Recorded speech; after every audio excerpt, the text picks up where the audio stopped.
السلام عليكم ورحمة الله وبركاته. إن الحمد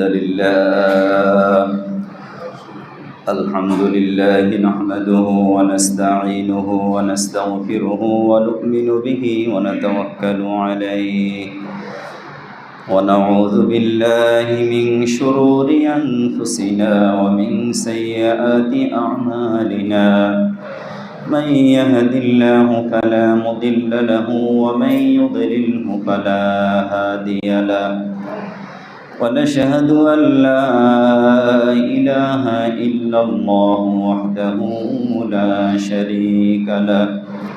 ونشهد أن سيدنا وسندنا وحبيبنا ومولانا محمدا عبده ورسوله الذي أرسله بالحق بشيرا ونذيرا وداعيا إلى الله بإذنه وسراجا وقمرا منيرا.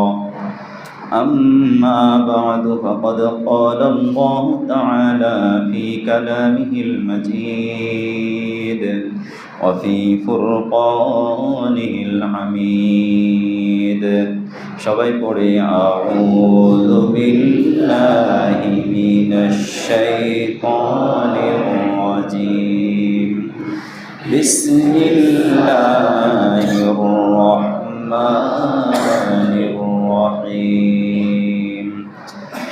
ওয়া ইলাহুকুম ইলাহুন ওয়াহিদ লা ইলাহা ইল্লা হুয়ার রাহমানুর রাহিম।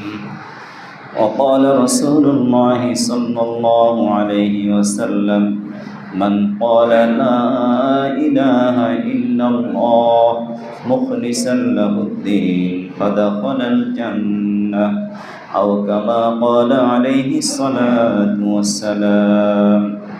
وقال تعالى في شان حبيبه آمرا ومخبرا إن الله وملائكته يصلون على النبي يا أيها الذين آمنوا صلوا عليه وسلموا تسليما. اللهم صل على محمد وعلى آل محمد كما صليت على إبراهيم وعلى آل إبراهيم إنك حميد مجيد.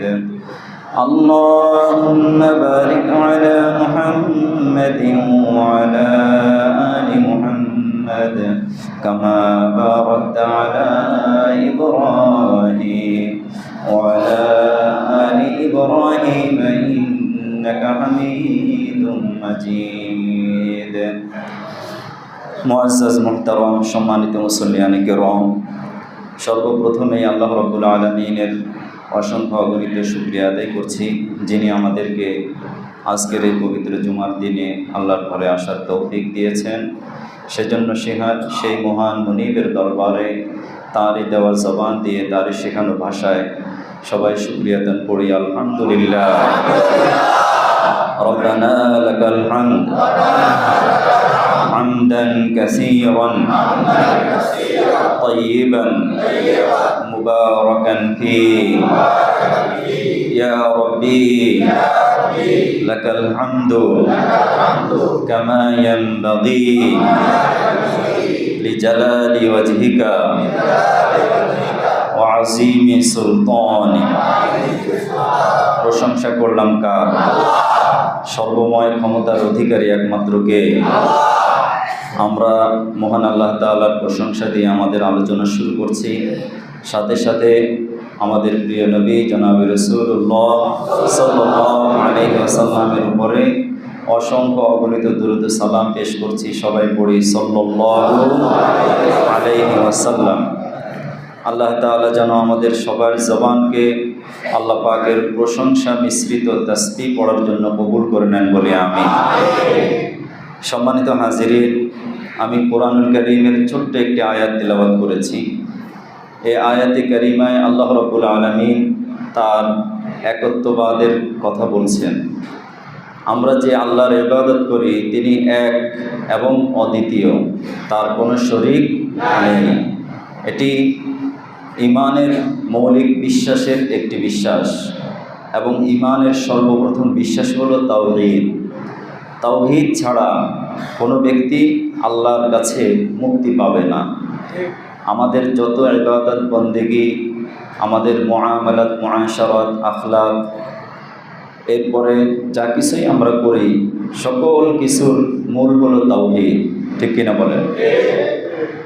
এজন্য আল্লাহ রাব্বুল আলামিন তার নিজের পরিচয় নিজে দিচ্ছেন, ওয়া ইলাহুকুম ইলাহুম ওয়াহিদ, যে তোমাদের ইলাহ, তোমাদের রব, যার আনুগত্য, যার উপাসনা, যার ইবাদত তোমরা করো, তিনি এক, অদ্বিতীয়, তার কোনো শরীক নাই।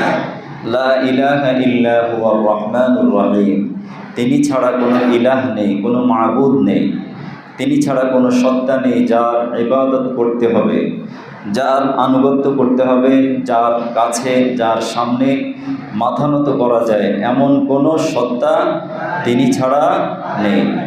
তিনি হলেন রহমান, তিনি হলেন রহিম। বলি আলহামদুলিল্লাহ।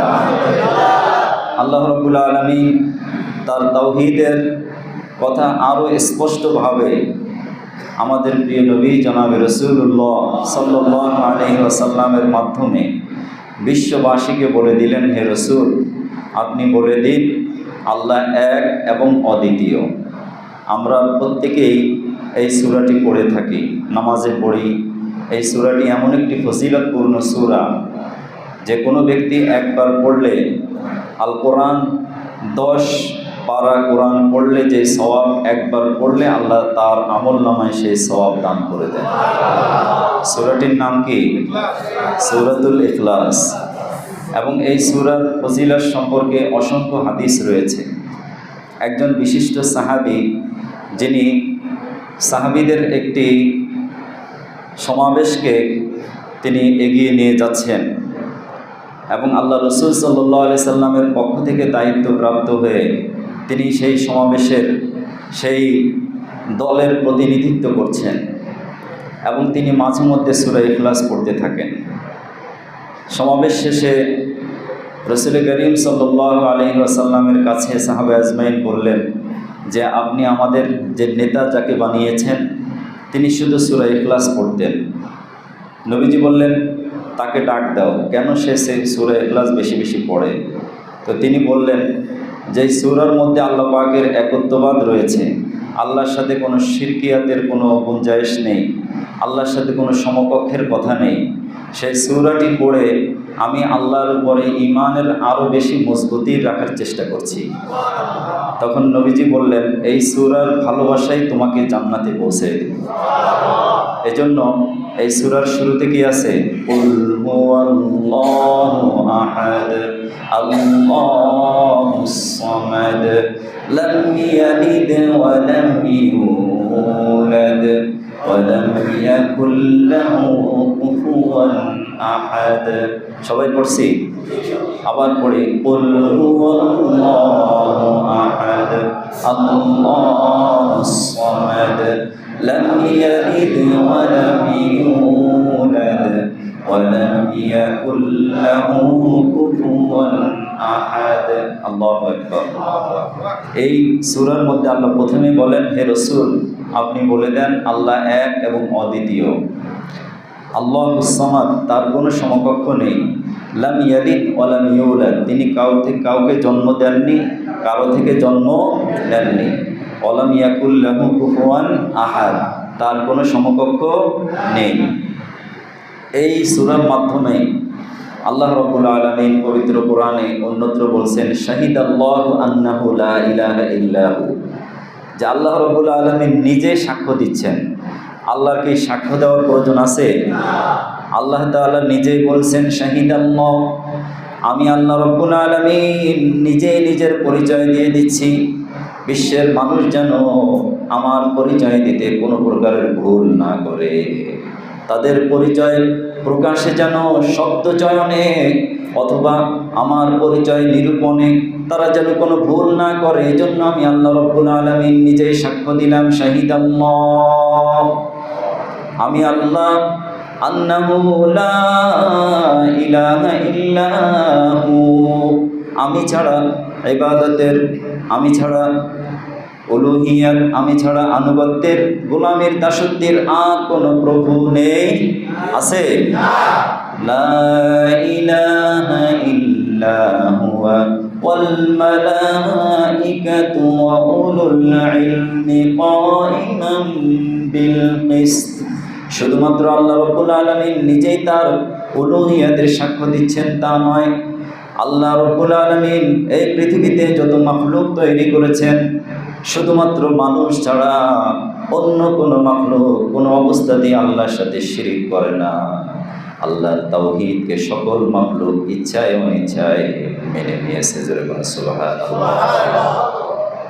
আফাগায়রা দীনিল্লাহি ইয়াবগুন, আল্লাহ রাব্বুল আলামিন বলেন, তোমরা আমার দ্বীন ছাড়া অন্য কোনো তন্ত্রমন্ত্র, অন্য কোনো মানুষের তৈরি আইনের উপরে শ্রদ্ধাশীল হয়ে অথবা তার উপরে নির্ভর করে শান্তি তালাশ করো, অথচ আমি আল্লাহ রাব্বুল আলামিন পৃথিবী সৃষ্টি করেছি, সকল মাখলুক সৃষ্টি করেছি, সকল মাখলুকের মধ্যে সবাই ইচ্ছায় অনিচ্ছায় আনুগত্য করে একমাত্র আমি আল্লাহ।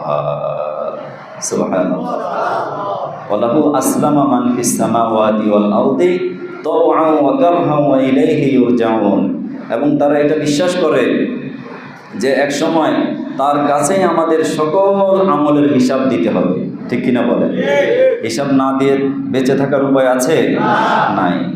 এই জন্য মুহতারাম হাজিরিন, তাওহীদের গুরুত্ব এত বেশি, আর এই তাওহীদকে মনে প্রাণে আমরা লালন করি, ধারণ করি, বিশ্বাস করি, ঠিক কিনা বলেন? কোনো অবস্থাতেই আমাদের অন্তরে এই তাওহীদের বিপরীত শিরক এবং রিয়া যেন না আসে। সকল আমলকে ধ্বংস করে দেয় শিরিক এবং রিয়া। শিরিক মানে আল্লাহর সাথে সমকক্ষ তৈরি করা, এবং রিয়া বলা হয় লৌকিকতা, লোক দেখানো আমল, যে আমি আমল করি লোকে আমাকে আবেদ বলবে, আমি দান করি লোকে আমাকে দানশীল বলবে, আমি জিহাদ করি লোকে আমাকে মুজাহিদ বলবে, আমি জনকল্যাণমূলক কাজ করি লোকে আমাকে সমাজসেবক বলবে।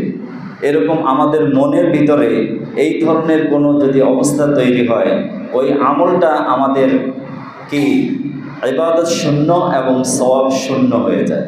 অর্থাৎ সওয়াবের ক্ষেত্রে আর কোনো কিছুই থাকে না, শুধুমাত্র এতটুকুই আমরা পাবো যে লোকে আমাদেরকে দানবীর বলেছে, সমাজসেবক বলেছে, বড় আবেদ বলেছে, যে লোকটা খুব নামাজি, লোকটা খুব ভালো, এই এতটুকুর মধ্যে সীমাবদ্ধ থাকবে। জোরকার নাউজুবিল্লাহ।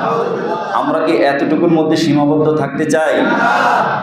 অথচ প্রিয় নবী জনাব রাসূলুল্লাহ সাল্লাল্লাহু আলাইহি ওয়াসাল্লামের এই তাওহীদ প্রতিষ্ঠা করতে গিয়ে তিনি তার রক্ত দিয়েছেন, দিয়েছেন কিনা? তাওহীদকে জমিনে প্রতিষ্ঠা করতে গিয়ে তিনি তার মাথার রক্ত পড়তে পড়তে, টপ টপ করতে করতে পা পর্যন্ত চলে গেছে তায়েফের ময়দানে, ঠিক কিনা বলেন? উহুদের ময়দানে আল্লাহ রসুলের এখানে দান্দার মোবারক শহীদ হয়েছে, রসুলের মাথায় লোহার কড়া নবীজির এই জায়গা বরাবর বিদ্ধ হয়েছে, নবীজি রক্তাক্ত হয়েছেন, তারপরেও তিনি তাওহীদের দাওয়াত দিয়েছেন, ঠিক কিনা বলেন? আর নবীজির সংস্পর্শে যারা এসেছেন তারাও তাওহীদের জন্য নিজের জীবন দিয়েছেন, তারপরেও ঈমান বিক্রি করেননি, করেছেন? এজন্য সম্প্রতি আমরা দেখি যে বাংলাদেশের সংবিধান সংস্কার এর প্রশ্ন উঠছে কিনা, যে সংবিধানের মধ্যে আল্লাহর উপর পূর্ণ আস্থা এবং বিশ্বাস আবার ফিরিয়ে আনার দরকার আছে না নাই? আছে কিনা? যেখানে শতকরা 90% মুসলমান, প্রত্যেকের সকালে ঘুম ভাঙে আসসালাতু খায়রুম মিনান নাওম বলে, নামাজ পড়ুক অথবা না পড়ুক। বাংলাদেশে এমন কোনো মানুষ নেই বলতে পারবে না যে ফজরের সময় অথবা 5 ওয়াক্ত সালাতে তার কানে আজানের আওয়াজ আসে না, বলতে পারবে? যে দেশের মানুষের ঘুম ভাঙে আজানের আওয়াজ দিয়ে, শতকরা 90% মুসলমানের দেশে, যেই ঢাকা শহরকে মসজিদের নগরী বলা হয়, সেই মুসলমানের দেশে আল্লাহর উপরে আস্থা এবং বিশ্বাস থাকবে না, এটা তো কল্পনাও করা যায় না। এটা কি কল্পনা করা যায়? সেকুলারিজম, সমাজতন্ত্র এবং কমিউনিজম, এটা ইসলাম অ্যালাউ করে না, ঠিক কিনা বলেন? এজন্য সমাজ সংস্কার হিসাবে, সংবিধান সংস্কারে যারা কাজ করছেন, তাদের দায়িত্ব কর্তব্য হলো এই মুহূর্তে তারা আল্লাহর উপরে আস্থা এবং বিশ্বাস সংবিধানে সন্নিবেশিত করতে হবে, 1 নম্বর। দ্বিতীয় নম্বর, আমরা যা কিছু শুরু করব কার নামে? কার নামে শুরু করব? হাদিস শরীফে রয়েছে যে যেই কাজই করুক সেই কাজের মধ্যে যদি আল্লাহর নাম না থাকে, বিসমিল্লাহ না থাকে, সেই কাজটা অসম্পূর্ণ হয়ে যায়। সেই কাজের মধ্যে কোনো বরকত এবং খায়রিয়াত, কোনো কল্যাণ থাকে না। এজন্য সকল কাজে আমাদের সংসারে, সমাজে, দেশে সর্বত্র শান্তি এবং নিরাপত্তা এবং সর্বত্র শান্তি শৃঙ্খলা আনতে সবার আগে নাম নিতে হবে কার? বিসমিল্লাহির রহমানির রহিম, আল্লাহর উপরে আস্থা বিশ্বাস দিয়ে এবং আল্লাহর নামে সব কিছু শুরু করলাম। যিনি পরম দয়ালু করুণাময়, তার নামে যদি আমরা সব কিছু শুরু করতে পারি, এই দেশে শান্তি আসতে বাধ্য। আমাদের শিক্ষাঙ্গনে, আমাদের ব্যবসা প্রতিষ্ঠানে, আমাদের চাকরিতে, আমাদের যা কিছু আমরা করি, আমাদের বৈষয়িক সকল কাজের মধ্যে যদি আল্লাহর নাম থাকে, ওই কাজের মধ্যে বরকত যিনি দিবেন তিনি কে? হযরতে বেলাল রাদিয়াল্লাহু তাআলা আনহুর ঘটনা সবাই জানেন। হযরতে আম্মার, ইয়াসার, হযরতে সুমাইয়া, হযরতে ওমর রাদিয়াল্লাহু তাআলা আনহু, তারা নবীজির সংস্পর্শে এসে, নবীজির সাহচর্যে এসে, নবীজির সাথে সাক্ষাৎ করে আল্লাহর দ্বীনকে দুনিয়ার উপরে কখনো কি করেননি? কখনো দুনিয়াকে দ্বীনের উপরে প্রাধান্য দেননি। নিজের জীবন দিয়েছেন, তারপরেও দ্বীন বিসর্জন দেন নাই, দিয়েছেন। হযরতে বেলাল রাদিয়াল্লাহু তাআলা আনহুকে উমাইয়া ইবনে খালদ, যে কাফের ছিল, তার আযাদকৃত দাস ছিলেন তিনি, তাকে তিনি বাধ্য করেছিলেন যে তোমাকে আমি দুনিয়ার সব কিছু দিয়ে দেব, আজাদ করে দেব, স্বাধীন করে দেব, তুমি শুধুমাত্র এটাই বলো আল্লাহর সাথে আমাদের লাত উজ্জা মানত আছে, যুবক নাউজুবিল্লাহ। অর্থাৎ আল্লাহর সাথে যদি তুমি শিরিক করতে পারো তাহলে তোমাকে আমি মুক্ত করে দেব, অনেক সম্পদের মালিক বানিয়ে দেব। তাকে কি ধরনের শাস্তি দেওয়া হয়েছে আমরা সবাই জানি, যে তাকে মরুভূমির উত্তপ্ত বালুর মধ্যে একেবারে লোহার পোশাক পরিয়ে, একটা মানুষ যদি প্রচণ্ড গরম থাকে, সৌদি আরবে কত ডিগ্রি, 42-43 ডিগ্রি তাপমাত্রা, তখন আরও বেশি ছিল, তখন তো এত বিল্ডিং গাছপালা কিছুই ছিল না। মরুভূমির মধ্যে এত প্রচণ্ড উত্তপ্ত মরুভূমির বালুর মধ্যে লোহার পোশাক পরিয়ে তাকে এভাবে চিৎ করে শোয়ায় রাখা হতো। এবং শোয়া তার 2 হাত সামনের দিকে বেঁধে, 2 পা সামনে বেঁধে, 2টা উটের মধ্যে দিয়ে, 2 উটের পায়ের মধ্যে দিয়ে তাকে টান টান করে রেখে দেওয়া হতো। কখনো বা এভাবে লাঠি দিয়ে বেঁধে তাকে চিৎ করে শোয়ায় রাখা হতো, কখনো উপর করে রেখে দেওয়া হতো। এবং লোহার রড দিয়ে তার শরীরে আঘাতের পরে আঘাত করা হতো। এবং প্রত্যেকটা আঘাতে আঘাতে তিনি বলতেন আহাদ আহাদ আহাদ, জোরে বলেন আল্লাহু আকবার। কোনো আঘাতে তিনি আহাদ নামটি ভুলে যান নাই, কারণ তিনি জানেন আমি যখন আহাদ বলবো, আমার আহাদের উচ্চারণ আল্লাহর আরশ পর্যন্ত চলে যাবে, আমার থেকে দুনিয়ার সব মানুষ শিক্ষা নেবে। ঈমানের জন্য, ইসলামের জন্য, তাওহীদের জন্য, আল্লাহর দ্বীন বিজয়ের জন্য যদি নিজের জীবন দিতে হয় তারপরেও দেব, জান দিতে হলেও দেব, মাল দিতে হলেও দেব, তারপরেও ইসলামকে আমি বিসর্জন দিতে পারবো না। আমি মরে যেতে পারি, তোমার কথায় আমি আল্লাহর কালামকে, তাওহীদকে ছেড়ে দিতে পারবো না। আল্লাহু আকবার। হযরতে বেলাল রাদিয়াল্লাহু তাআলা আনহুর এমন ঈমান দীপ্ত শপথ আমাদেরকে জানতে হবে, বুঝতে হবে তিনি কেন ঈমানের জন্য, ইসলামের জন্য নিজের জীবনকে কুরবানি দিয়েছেন।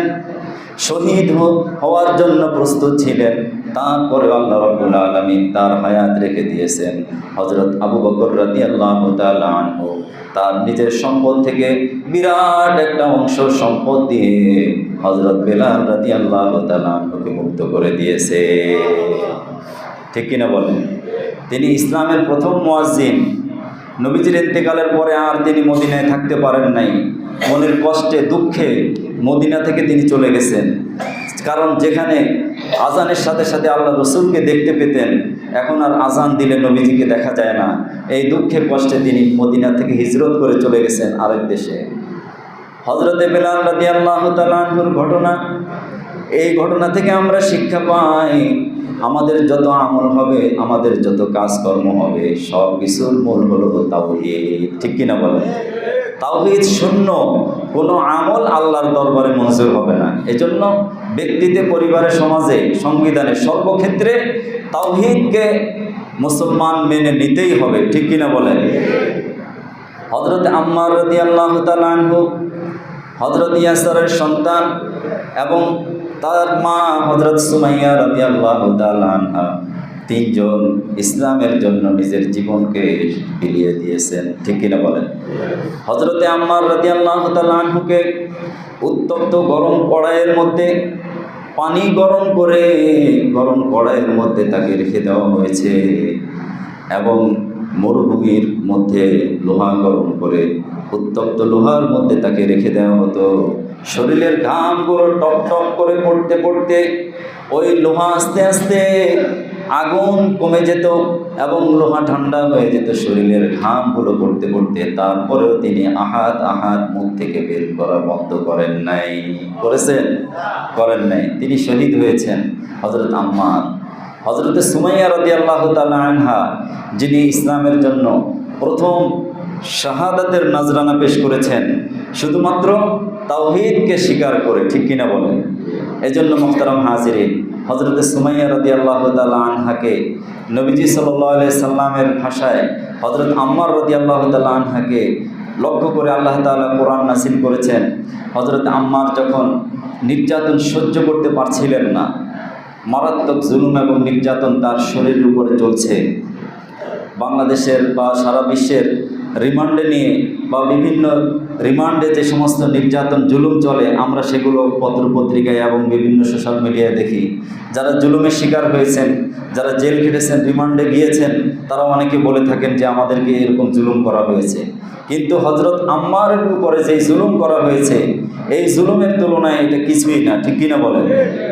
হযরত আম্মার রাদিয়াল্লাহু তাআলা আনহুর ব্যাপারে আল্লাহ তাআলা কোরআনের আয়াত নাযিল করলেন। সূরাতুন নাহলের 106 নম্বর আয়াতে আল্লাহ রাব্বুল আলামিন বলেন, মান কাফারা বিল্লাহি মিন বাদি ঈমানিহি ইল্লা মান উকরিহা ওয়া কলবুহু মুতমাইন্নুন বিল ঈমান ولكن من شرح بالكفر صدرا فعليهم غضب من الله ولهم عذاب عظيم। আল্লাহ রাব্বুল আলামিন বলেন, যে ব্যক্তি ঈমান আনার পরে, ইসলামের উপরে টিকে থাকার পরে যদি সে ঈমানের উপরে দৃঢ়তার মধ্যে থেকে কোনো কঠোর চাপ প্রয়োগ করে তার মুখ থেকে যদি ইসলামের বিপরীত কোনো কথা বের করা হয় এবং সে যদি সহ্য করতে না পেরে কোনো তাওহীদের বিপরীত কোনো কথা বলে ফেলে, আল্লাহ রাব্বুল আলামিন বলেন ওই বলার কারণে যেহেতু সে সম্পূর্ণ অপারগ হয়ে, অবাধ্য হয়ে, একেবারে নিরুপায় হয়ে সে বলে ফেলেছে, আল্লাহ রাব্বুল আলামিন ওই বলাটা মাফ করে দিবে। আল্লাহ তাআলা বললেন যে সে নির্যাতন সহ্য করতে না পেরে যখন তাদের কথা স্বীকার করেছে, এই স্বীকার করা মূলত তার অন্তরে ঈমান বদ্ধমূল ছিল। অকলবহু মুতমাইন্নুম বিল ঈমান, ঈমানটা ছিল একেবারে মজবুত।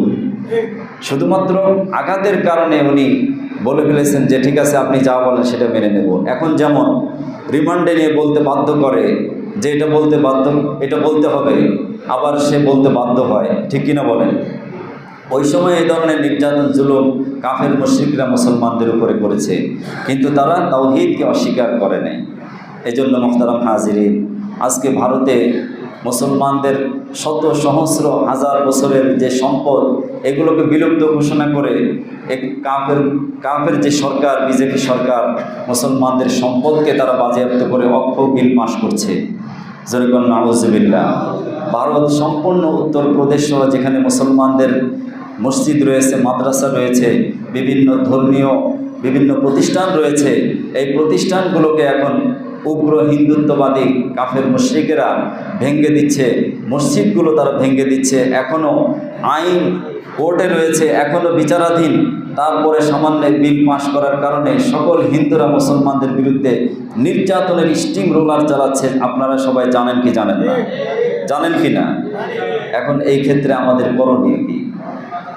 আমাদের করণীয় হলো যেটি আল্লাহ রাব্বুল আলামিন পবিত্র কোরআনে বলেছেন, ওয়াজাহিদু ফিল্লাহি হাক্কা জিহাদি, যে আল্লাহর রাস্তায় তুমি যদি দৃঢ় থাকতে পারো এবং যদি এর উপরে অনড় থাকতে পারো, ইন তানসুরুল্লাহ ইয়ানসুরকুম, আল্লাহকে যদি তুমি আল্লাহর ইবাদতে, আল্লাহর হুকুমে, আল্লাহর তাওহীদে যদি তুমি দৃঢ় থাকতে পারো, আল্লাহ পাক অবশ্যই তোমাদেরকে সাহায্য করবেন। কারণ সাহায্য করেন কে? আল্লাহ। সামান্য একজন, 10 জন, 100 জন, 1000, 2000, 1 লক্ষ কাফের সৈন্যের মোকাবেলায় আল্লাহ তাআলা বিজয় দিতে পারেন যদি সবর এবং তাওয়াক্কুল থাকে কার উপরে? আল্লাহর উপরে। এই জন্য মুহতারাম হাজিরিন, নবীজি সাল্লাল্লাহু আলাইহি ওয়াসাল্লাম বলেন, একটা কালিমায়ে তাওহীদের মূল্য এত বেশি, সারা পৃথিবীকে যদি এক পাল্লায় রাখা হয়, আর তাওহীদ যদি সে হৃদয় দিয়ে ধারণ করে, অন্তরে দৃঢ় বিশ্বাস করে, একবার শুধুমাত্র পড়ে নেয় ইখলাসের সাথে, লা ইলাহা ইল্লাল্লাহ মুহাম্মাদুর রাসূলুল্লাহ সাল্লাল্লাহু আলাইহি ওয়াসাল্লাম, নবীজি তৃপ্ত কণ্ঠে বলেন, আল্লাহ তাআলা তাকে জান্নাতে প্রবেশ করাবেন। কিন্তু তাওহীদ থাকতে হবে কি? হৃদয় দিয়ে, অন্তর দিয়ে। এজন্য ঈমানের জায়গা অন্তর। ঈমানের জায়গা কোথায়? আমার আপনার বডি স্ট্রাকচারে, আমার হাত, আমার পা, আমার কান, আমার অঙ্গ প্রত্যঙ্গ সব কিছু যদি ঈমানের দাবি অনুযায়ী কাজ করে, তাহলে আমি বুঝবো আমি একজন তাওহীদবাদী। কিন্তু আমার হাতটা আমার ঈমানের বিপরীত চলে, আমার জবানটা ঈমানের বিপরীত চলে, আমার পাটা ঈমানের বিপরীত চলে, তাওহীদের বিপরীত চলে। মুখে যতই বলি আল্লাহ তোমারে বিশ্বাস করি, কিন্তু আমি হাত দিয়ে অন্য মুসলমানকে কষ্ট দিই। আছে না নাই? অন্য মানুষ আমার দ্বারা কষ্ট পায়, আমার দ্বারা মানুষের সম্পদ নষ্ট হয়। এই অবস্থায় যদি হয়, আমি যতই মুখে বিশ্বাস করি, ওই বিশ্বাসটা প্রকৃত বিশ্বাস নয়। বিশ্বাসের দাবি হলো অন্তরে যা আছে, আমার আপনার হাত দিয়ে, পা দিয়ে, জবান দিয়ে সেটাকে বাস্তবায়ন করতে হবে। ঠিক কিনা বলেন?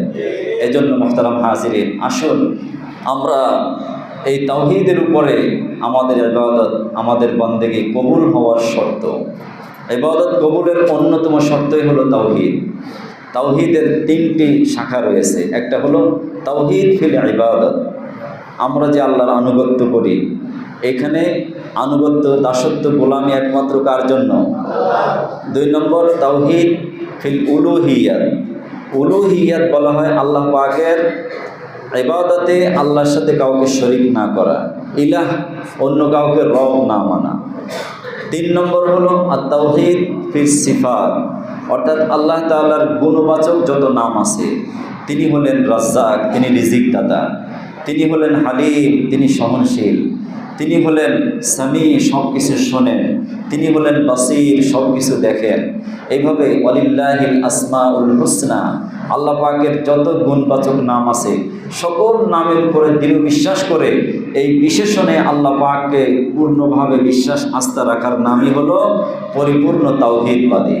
এজন্য মুহতারাম হাজিরিন, আল্লামা ইকবাল বলেছেন, তাওহীদ কি আমানত सीनों में है हमारा, आशा नहीं मिटाना नाम ও নিশা हमारा। আল্লাহু আকবার। তিনি বলেন, তাওহীদের আমানত মুসলমানদের হৃদয়ে যতদিন থাকবে, ততদিন মুসলমানদের কেউ হারাতে পারবে না। এজন্য আমরা যদি জিততে হয়, আমরা যদি দুনিয়াতে টিকে থাকতে হয়, দুনিয়াতে যদি বিজয় লাভ করতে হয় অবশ্যই তাওহীদের উপরে টিকে থাকতে হবে ইনশাআল্লাহ।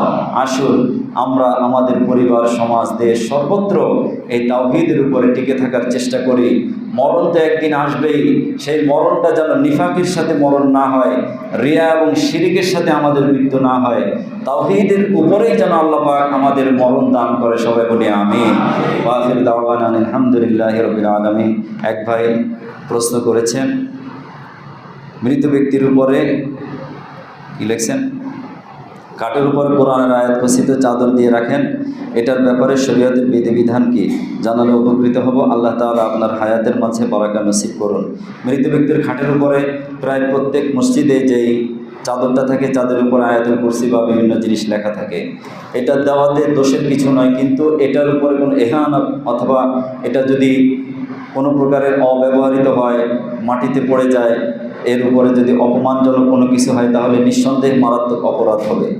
এজন্য কালিমা খচিত অথবা কোরআনের আয়াত খচিত মৃত ব্যক্তির খাটের উপরে দেওয়া যাবে, তাতে কোনো দোষের কিছু নয়, কিন্তু আয়াতের উপরে যেন কোনো প্রকারের অসম্মান অথবা অশ্রদ্ধামূলক কোনো কিছু করা না হয়, এই বিষয়টা খেয়াল রাখতে হবে। আসেন, আমাদের সেক্রেটারি সাহেব আপনাদের উদ্দেশ্যে একটু কথা বলবেন, আমরা দয়া করে কথাগুলো শুনবো।